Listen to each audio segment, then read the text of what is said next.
സുഹൃത്തുക്കളെ, കഴിഞ്ഞ നിയമസഭാ തെരഞ്ഞെടുപ്പിൽ പശ്ചിമബംഗാളിൽ സുവേന്ദു അധികാരിയുടെ നേതൃത്വത്തിൽ BJP അധികാരത്തിൽ വന്നതിന് ശേഷം മമതാ ബാനർജിയുടെ 15 വർഷത്തെ കിരാതമായ വാഴ്ച അവസാനിച്ചതിന് ശേഷം പശ്ചിമബംഗാളിൽ നടക്കുന്നത് കൂടുതൽ വലിയ കലാപസാധ്യതകളിലേക്ക് പോകുന്നു എന്ന് പറയാതിരിക്കാൻ വയ്യ. ഒന്ന്, രാജ്യത്ത് തന്നെ ഏറ്റവും കൂടുതൽ ജനസാന്ദ്രതയുള്ള പ്രദേശങ്ങളിലൊന്നാണ് പശ്ചിമബംഗാൾ എന്ന് പറയുന്നത്. ഏകദേശം 1 ചതുരശ്ര കിലോമീറ്ററിൽ ശരാശരി 1000-ലധികം ആളുകൾ താമസിക്കുന്നുണ്ട്. അതായത് 100 മീറ്ററിൽ 100 പേര് താമസിക്കുന്നുണ്ട് എന്നുള്ള അർത്ഥം. 100 ചതുരശ്ര മീറ്ററിൽ 100 മീറ്റർ ചതുരശ്ര മീറ്റർ ആട്ടോ ഞാൻ ഉദ്ദേശിച്ചത്, അല്ലാതെ ലെങ്ത്തിലല്ല പറഞ്ഞത്.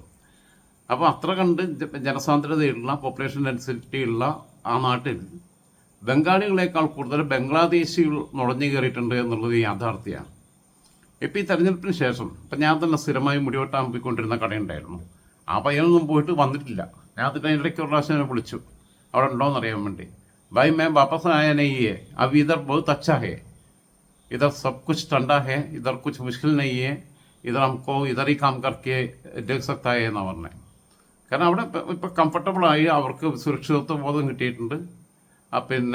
ഈ തൃണമൂൽ കോൺഗ്രസിൻ്റെ ഗുണ്ടാ പ്രവർത്തനങ്ങളെല്ലാം അവസാനിച്ചിട്ടുണ്ട് എന്നുള്ളതാണ്.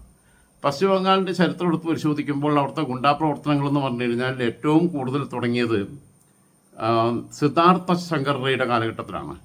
72 തൊട്ട് 77 വരെയുള്ള കാലഘട്ടത്തിൽ അടിയന്തരാവസ്ഥയും അതിനിടയ്ക്കാണ് വന്നത്. സിദ്ധാർത്ഥ ശങ്കർ റേ ഇന്ത്യ കണ്ട ഏറ്റവും ക്രൂരനായ മുഖ്യമന്ത്രിമാരിൽ ഒരാളായി അറിയപ്പെടുന്ന ഒരാളാണ്.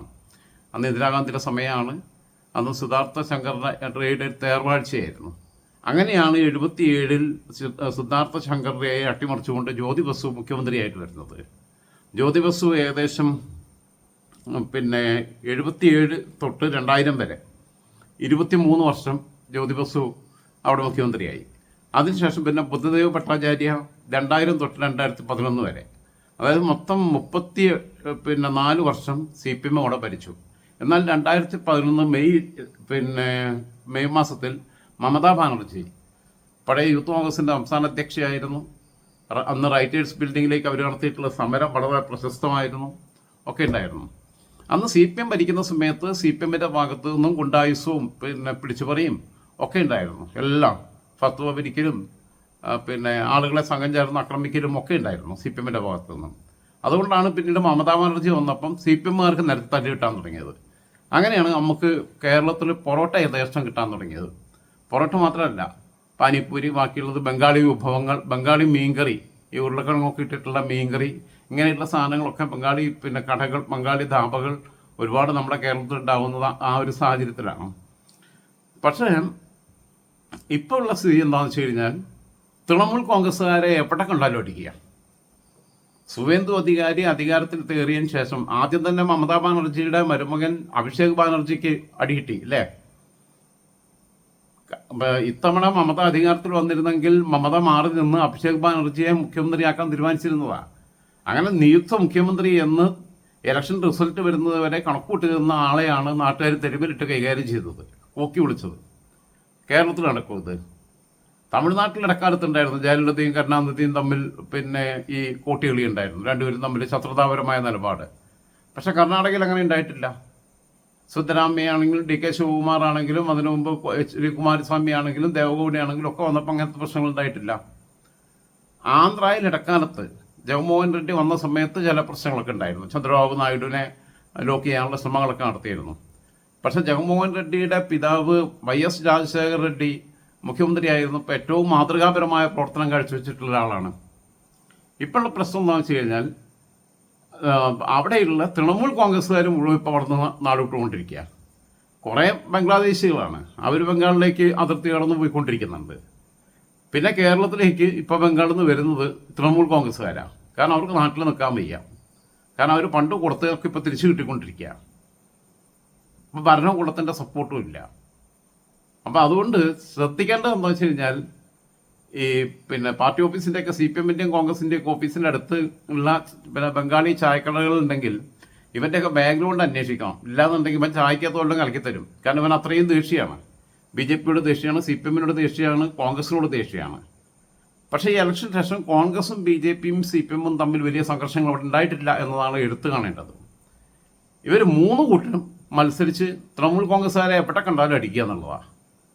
നിങ്ങൾ ആലോചിച്ച് നോക്കും, ഒരു ഭരണം മാറുന്ന സമയത്ത് ഇപ്പം കേരളത്തിൽ ഭരണം മാറി, വി ഡി സതീശൻ മുഖ്യമന്ത്രിയായി, കോൺഗ്രസ്സുകാരെ AKG സെൻറ്റർ പിടിച്ചെടുക്കാൻ പോയോ? ഇല്ലല്ലോ. 2016 പിണറായി വിജയൻ്റെ നേതൃത്വത്തിൽ ഇടതുപക്ഷ സർക്കാർ വന്നു, ഇന്ദിരാഭവൻ പിടിച്ചെടുക്കാൻ പോയോ? ഇല്ലല്ലോ. ഇവർ മമതാ ബാനർജി അധികാരത്തിലേറിയപ്പോൾ ആദ്യം ചെയ്തത്, ഞാൻ പറഞ്ഞല്ലോ, സിദ്ധാർത്ഥ ശങ്കറിയുടെ ഒരു ഇരുണ്ട കാലഘട്ടമായിരുന്നു. അതിനുശേഷം പിന്നെ വലിയ കുഴപ്പമില്ലാതെ ഭരണം പോയി. പക്ഷേ ഇടക്കാലത്ത് വെച്ച് സഖാക്കൾക്ക് അഹങ്കാരം കൂടി നാട്ടുകാരെ മെക്കിട്ട് കയറാൻ തുടങ്ങി. അങ്ങനെ കയറാൻ തുടങ്ങിയോണ്ടാണ് പിന്നീട് മമത അധികാരത്തിൽ വരുന്നത്. പക്ഷേ മമത അധികാരത്തിൽ എത്തിക്കഴിഞ്ഞപ്പം CPM ബ്രാഞ്ച് കമ്മിറ്റി ഓഫീസും പിന്നെ ലോക്കൽ കമ്മിറ്റി ഓഫീസും ഏരിയ കമ്മിറ്റി ഓഫീസും ജില്ലാ കമ്മിറ്റി ഓഫീസ് വരെ പിടിച്ചെടുക്കുന്ന സ്ഥിതിയിലേക്ക് എത്തി. അവരവിടെ കയറിയിട്ട് ആധിപത്യം സ്ഥാപിക്കുകയാണ്. എല്ലാ അസറ്റും അവർ പിടിച്ചെടുക്കുന്ന രീതിയിലേക്ക് പോയി. ഇപ്പം നേരെ തിരിച്ച് തൃണമൂലിൻ്റെ ഓഫീസുകൾ BJPയും CPM ഒക്കെ തിരിച്ചു പിടിക്കാൻ നോക്കും. CPM നഷ്ടപ്പെട്ട പഴയ ഓഫീസുകൾ, കോൺഗ്രസിൻ്റെ പഴയ ഓഫീസുകൾ, കോൺഗ്രസിനോടും വല്ലാത്ത വൈര്യനിര്യാതന ബുദ്ധിയാണ് പിന്നെ മമതാ ബാനർജി വെച്ച് കാണിച്ചിരുന്നത്. അവർക്ക് അത്ര വലിയ BJPയോട് അൺടച്ചബിലിറ്റി ഒന്നുമില്ല. വാജ്പേയിയുടെ മന്ത്രിസഭയിൽ റെയിൽവേ മന്ത്രിയായിരുന്ന ആളാണ് മമതാ ബാനർജി. മമതാ ബാനർജിയെ പിന്നെ മതേതര മുഖമായിട്ടൊന്നും ആരും പറയണ്ട. മമതാ ബാനർജി പിന്നെ വാജ്പേയിയുടെ മന്ത്രിസഭയിൽ BJPയുടെ കേന്ദ്ര മന്ത്രിസഭയിൽ അംഗമായിരുന്ന ആളാണ്. അങ്ങനെ ആളെ സ്തുതിക്കൊന്നും വേണ്ട.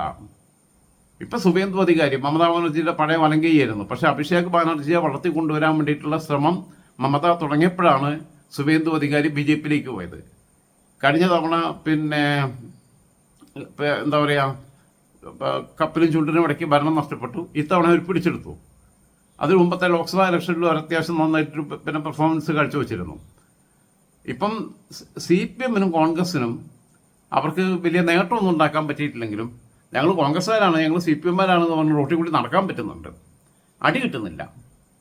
അവർക്ക് പ്രൊട്ടക്ഷൻ കൊടുക്കുന്നുമുണ്ട്. പോലീസിൻ്റെ ഭാഗത്തുനിന്നും അവർക്ക് പ്രൊട്ടക്ഷൻ ഉണ്ട്. കാരണം അവർ നാളെ ഞങ്ങളുടെ കൂടെ വരാനുള്ളവരാണ് എന്ന ധാരണയിലാണ് BJPക്കാർ നിൽക്കുന്നത്.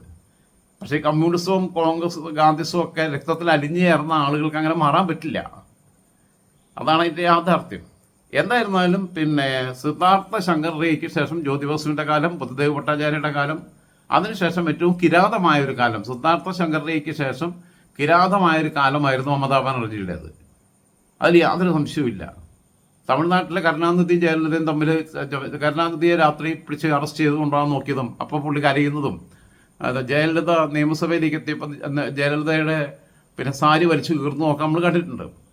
സമാനമായ ചില കാഴ്ചകൾക്ക് റൈറ്റേഴ്സ് ബിൽഡിങ്ങിൽ പിന്നെ സാക്ഷ്യം വഹിക്കും എന്ന് തന്നെയാണ് ഞാൻ വിശ്വസിക്കുന്നത്. അതേപോലെ തന്നെ പിന്നെ ഈ അവിടുത്തെ ജനസാന്ദ്രത ഒന്നാണ് കുറഞ്ഞോളും, പോപ്പുലേഷൻ ഡെൻസിറ്റി. കാരണം ഈ ബംഗ്ലാദേശികളെല്ലാം കയറിപ്പോകും.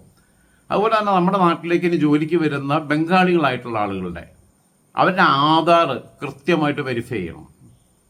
അവരുടെ ഫോൺ നമ്പർ ഏത് ആധാറുമായിട്ടാണ് ലിങ്ക് ചെയ്തതെന്നുള്ളത് വെരിഫൈ ചെയ്യണം.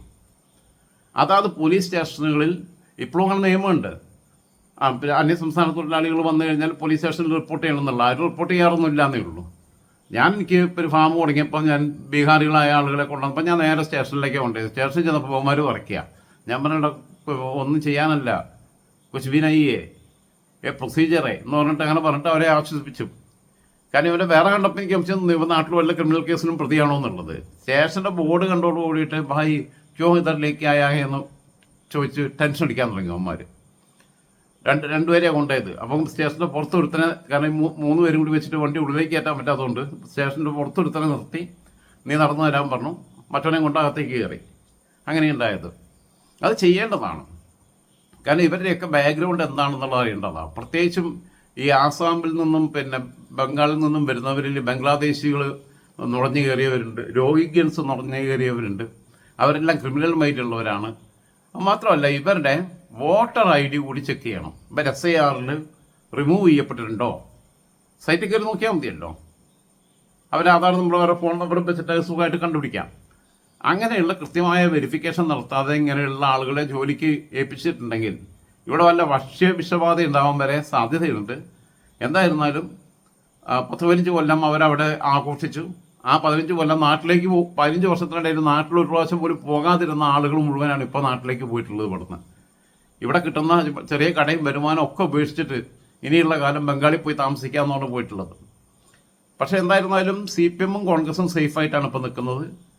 എൻ്റെ കണക്കൂട്ടിൽ എൻ്റെ ഊഹം ശരിയാകുകയാണെങ്കിൽ 5 വർഷത്തിനപ്പുറം വരുന്ന നിയമസഭാ തെരഞ്ഞെടുപ്പിൽ അല്ലെങ്കിൽ അടുത്ത ലോക്സഭാ തെരഞ്ഞെടുപ്പിൽ തന്നെ കോൺഗ്രസും CPM-ഉം കൂടിയിട്ടുള്ള മുന്നണി ഉണ്ടെങ്കിൽ 2 or 3 ലോക്സഭാ സീറ്റ് അവർക്ക് പിടിച്ചെടുക്കാൻ പറ്റും എന്നുള്ള സ്ഥിതിയുണ്ട്. തൃണമൂൽ കോൺഗ്രസ് നാമാവശേഷമാകും. തൃണമൂൽ കോൺഗ്രസിൻ്റെ പ്രവർത്തകരാണെന്ന് പറഞ്ഞിട്ട് ഒരാൾക്ക് ഇറങ്ങി നടക്കാൻ പറ്റില്ല. കണ്ടിവർ CPM-കാരെയും കോൺഗ്രസ്സുകാരെയും അടിച്ചവരെ ആ അടി കിട്ടിയവരൊക്കെ ഇവരെ നോക്കി വെച്ചിരിക്കുകയാണ്. കാരണം ഇവർക്ക് എവിടെ നിന്നൊക്കെ അടി കിട്ടുക എന്ന് പറയാൻ പറ്റില്ല എന്നുള്ളതാണ് സ്ഥിതി. എന്തായിരുന്നാലും മമതയ്ക്ക് ഈ വയസ്സുകാലത്ത് അപകടമൊന്നും ഇരിക്കട്ടെ. മുഖ്യമന്ത്രി സ്ഥാനം സ്വപ്നം കണ്ട സുവേന്ദു അധികാരിക്ക് അത് ഇപ്പുറത്തും ഉണ്ടായിരുന്നുണ്ടോ. തമിഴ്നാട്ടിൽ ഇത്തവണ ഭരണം വന്നു കഴിഞ്ഞാൽ സ്റ്റാലിനായിരുന്നില്ല മുഖ്യമന്ത്രി സ്ഥാനാർത്ഥി. സ്റ്റാലിൻ്റെ മകൻ ഉദയനിധി അങ്ങനെ എന്തോ ആണ്. അവനെ മുഖ്യമന്ത്രിയാക്കാനാണ് കരുതിയിരുന്നത്. പക്ഷേ അവിടെ TVK അധികാരം പിടിച്ചു, വിജയ് മുഖ്യമന്ത്രിയായി. ഇവിടെ അഭിഷേക് ബാനർജി മുഖ്യമന്ത്രിയാക്കാനാണ് നോക്കിയിരുന്നത്. മുലായം സിംഗ് യാദവിൻ്റെ മകൻ അഖിലേഷ് യാദവിനൊന്നും ഇനിയും മുഖ്യമന്ത്രി സ്ഥാനം സ്വപ്നം കാണാൻ പറ്റില്ല. മായാവതി ഇപ്പോൾ ജീവിച്ചിട്ടുണ്ടോ ഇല്ലെന്ന് പോലും അറിയില്ല. ലാൽ പ്രസാദ് യാദവിൻ്റെ മകൻ തേജസ്വി യാദവിന് ഇനി ഒരു കാലത്ത് മുഖ്യമന്ത്രി ആവാൻ പറ്റില്ല. തേജ് പ്രതാപ് യാദവിനും ആകാൻ പറ്റില്ല. മിസ്സയ്ക്ക് ആവാൻ പറ്റില്ല. ഇന്ത്യൻ രാഷ്ട്രീയം ഒരു വല്ലാത്ത സങ്കീർണമായ വഴിയിലൂടെ പോയിക്കൊണ്ടിരിക്കുകയാണ്. പക്ഷേ അത് അക്രമ രാഷ്ട്രീയത്തിൻ്റെ ഘട്ടത്തിലേക്ക് പോയി കഴിഞ്ഞാൽ, പ്രത്യേകിച്ച് ബംഗാൾ പോലെയുള്ള സംസ്ഥാനത്ത് മണിപ്പൂരിൽ കലാപമുണ്ടായ മാതിരി ആവില്ല. ഞാൻ പറഞ്ഞല്ലോ, അവിടെ 10 കോടിയിലധികം ജനങ്ങളുണ്ട് ആസാമിൽ, ബംഗാളിൽ. കേരളത്തിൽ 3.5 കോടിയേ ഉള്ളൂ. കേരളത്തിൻ്റെ 3 ഇരട്ടി ജനസംഖ്യയുള്ള സംസ്ഥാനമാണ്. അവിടെ ലോ ആൻഡ് ഓർഡർ സ്റ്റേറ്റ് പോലീസിന് കൺട്രോൾ ചെയ്യാൻ പറ്റാത്ത അവസ്ഥ വരും. ഒരു കലാപം ഉണ്ടായിക്കഴിഞ്ഞു കഴിഞ്ഞാൽ കേന്ദ്രസേന ഇറങ്ങേണ്ടി വരും. കേന്ദ്രസേന ഇറങ്ങിക്കഴിഞ്ഞാൽ അതൊരു വംശഹത്യയിലേക്ക് തന്നെ നീങ്ങാനുള്ള സാധ്യത ഞാൻ മുൻകൂട്ടി കാണുന്നുണ്ട്. അതുകൊണ്ട് ശരിക്കും നമുക്ക് പരിചയമുള്ള ബംഗാളികളോടൊക്കെ പറഞ്ഞു കൊടുക്കേണ്ടത് വേണ്ടാത്തതിന് ചൊറിയാൻ പിടിക്കാനും പോകണ്ട എന്നാണ് പറഞ്ഞു കൊടുക്കേണ്ടത്. കാരണം അവരുടെ ജീവൻ തന്നെ അപകടത്തിൽപ്പെട്ടു എന്ന് വരും. ഒരുപക്ഷെ സ്വാതന്ത്ര്യാനന്തര ഭാരതം കണ്ട ഏറ്റവും വലിയ വംശഹത്യയ്ക്ക് ബംഗാൾ സാക്ഷ്യം വഹിച്ചാൽ പോലും അത്ഭുതപ്പെടാനില്ല എന്ന അഭിപ്രായം പങ്കുവച്ചുകൊണ്ട് തൽക്കാലം നിർത്തുന്നു.